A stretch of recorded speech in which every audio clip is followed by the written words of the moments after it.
तो ही आप अच्छे संगीतकार या बहुत अच्छा अच्छे बोला। गायक आप बन सकते हैं। बहुत अच्छा। बिना उसके वो मुश्किल है। जैसे हमारे यहाँ संगीत के शास्त्रों में भी कहा गया है कि पहले कानसेन बनो फिर तानसेन। सकता है।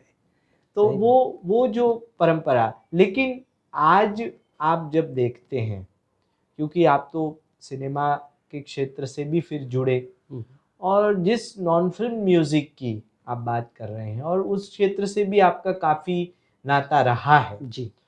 तो आपको ज्ञात होगा कि उस ज़माने में तो कलकत्ता बड़ा ये हुआ करता था, कला का केंद्र। जी। सिनेमा भी पहले तो वहीं पनपता है, फिर हम्म। बम्बई की ओर आता है।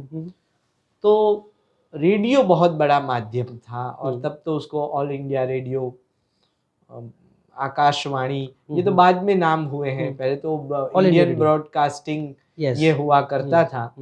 और उसमें आप देखिए कि बड़े बड़े फनकार उस दौर के, और बंगाल के मुझे 2-3 संगीतकारों के नाम याद आते हैं जो आपके बचपन में, मतलब शायद इन लोगों को आपने सुना ही होगा, जैसे कमल दास गुप्ता, फिर ज्ञान प्रकाश घोष, और अपने ज्ञान दत्त, हरिप्रसन्न दास, ये सब ने बड़ी नॉन फिल्मी रचनाएं अच्छी अच्छी दी।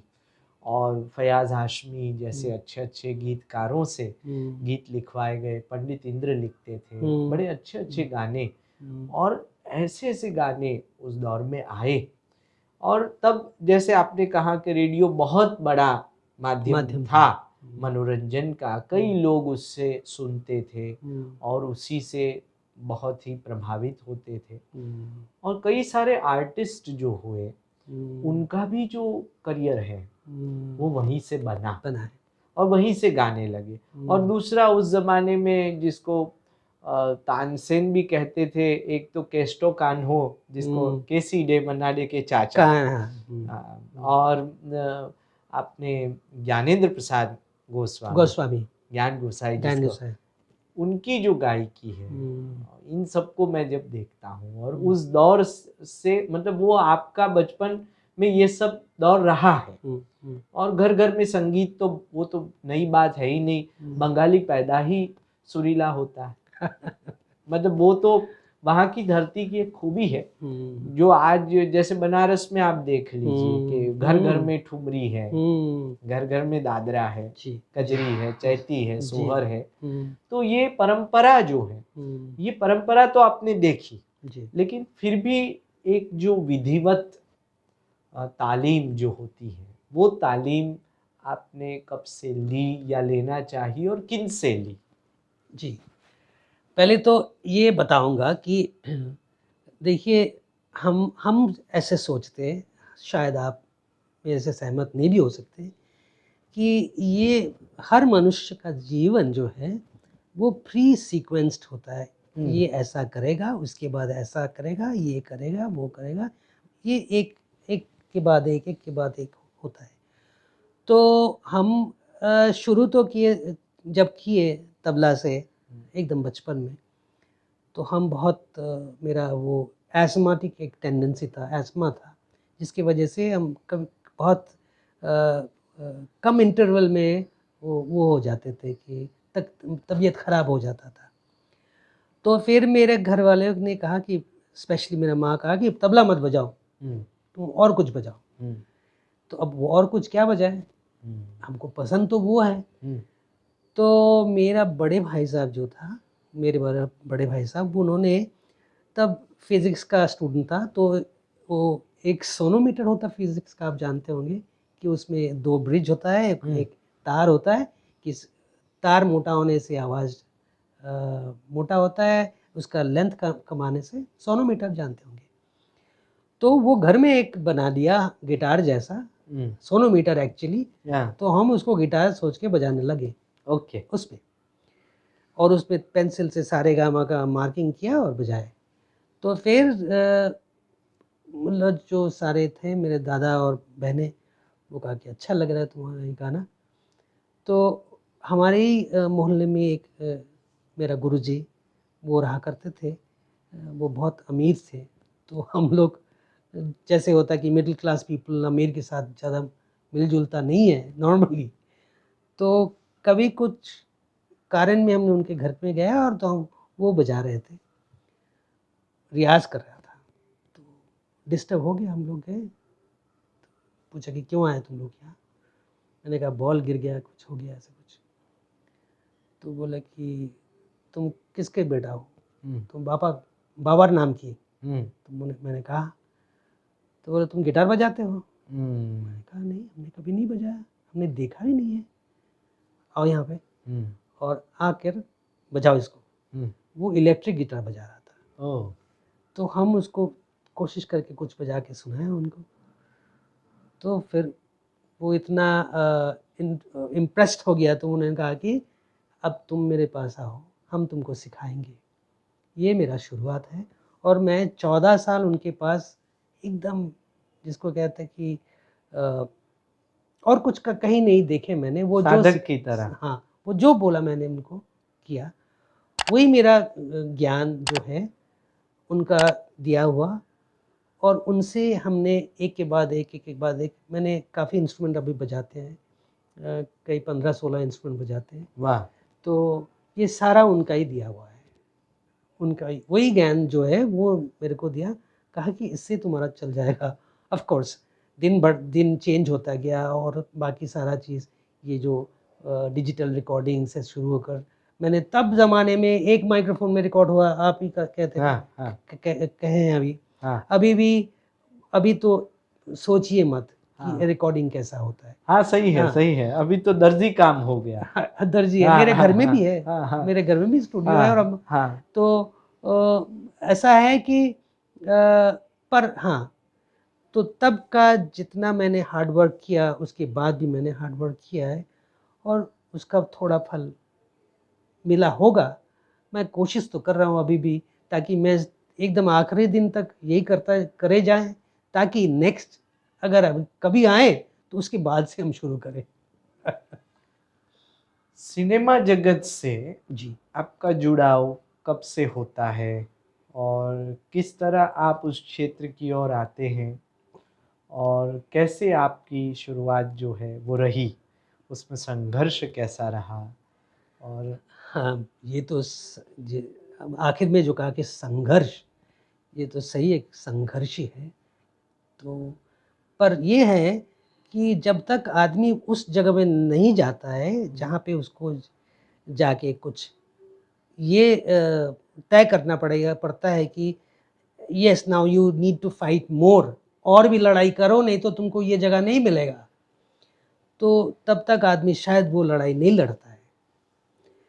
तो इसका शुरू हुआ था 1978 के आसपास। ओके। और ये था एक बहुत ही मशहूर फिल्म था उत्तम कुमार का, दुई पृथ्वी। ओके। हाँ।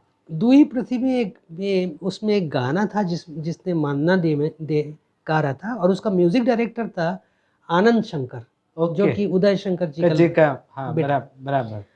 तो हम उनके साथ काम करते थे, तो एक दिन ऐसे रिहर्सल हो रहा था, जैसे रिहर्सल होता है, सेटिंग जिसको कहते हैं कि, तो उन्होंने कहा कि ये गाना जो है इसका एक आभोग बनाना है, तो कोशिश करो।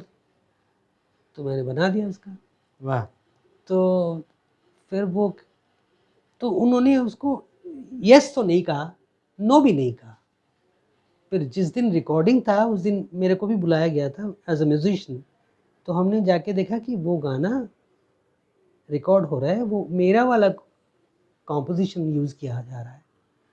तो हमको लगा कि हम तो बताए कुछ नहीं, पर हमको ये लगा कि हाँ हम कर सकते हैं। सर्टिफिकेट मैंने खुद को दिया। मतलब आपकी स्वरांकन की चेतना तब तक जागृत हो चुकी जी, थी।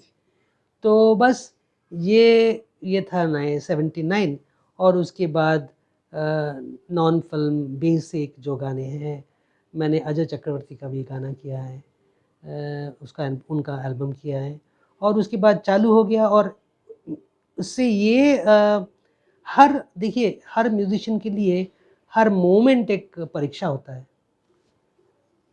क्योंकि उनको ये पता नहीं होता कि आज का क्वेश्चन पेपर क्या है, ठीक है।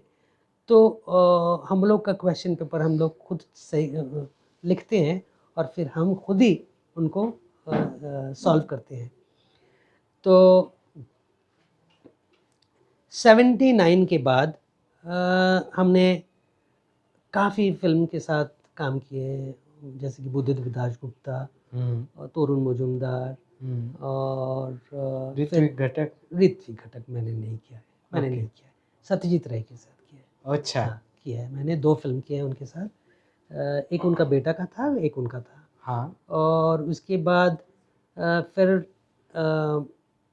लास्ट जो पिक्चर मैंने की एकदम वो 2000 नहीं, लास्ट से पहले वो है, ये जो डांस कोरियोग्राफर है रेमो डिसोजा, हाँ हाँ हाँ बिल्कुल। उनका एक फिल्म हुआ। हाँ ABCD वो नो नो नो नो, वो ये है, डांस पर। नहीं, ये है लाल पहाड़ एक था, ओके, बांग्ला में हुआ। बांग्ला में हुआ। ओके। तो ये इसका, ये शायद अमेज़न में रिलीज होने वाला है। ओके। इसका भी मैंने it is for OTT platform. OTT. Okay okay.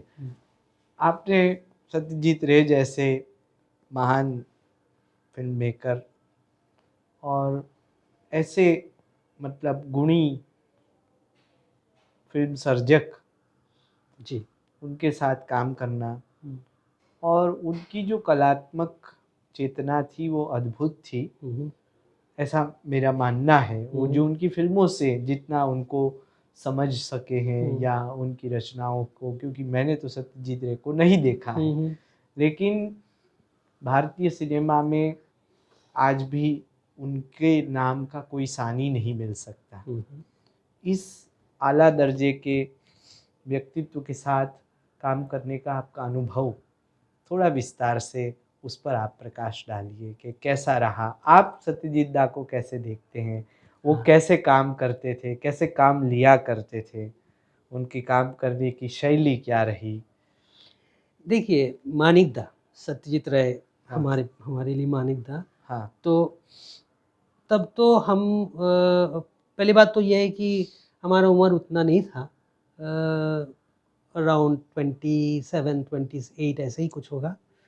तो ज़्यादा तो करीब नहीं जा पाते थे, पर ये जितना तक हमने उनको उसको कहते हैं कि एनालाइज किए हैं, उनका म्यूज़िक का कैरेक्टर, कैसे वो म्यूज़िक करते थे, तो उसके लिए ये बताऊंगा कि बहुत ही वो एक ऑर्गेनाइज्ड फिल्म मेकर था। फर्स्ट ऑफ ऑल उनका हर चीज़ पहले से होमवर्क किया हुआ था, करके वो रखते थे। उसका म्यूज़िक उन्होंने खुद म्यूज़िक अपना डालते थे।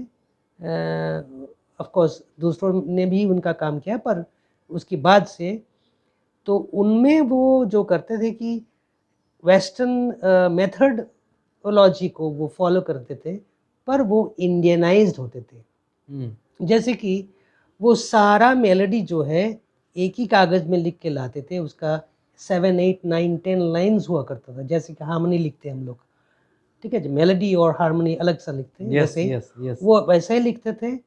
और हर आदमी को, जैसे मेरा नोटेशन पेपर में ऐसा लिखा होता है कि कम आफ्टर 295 बार,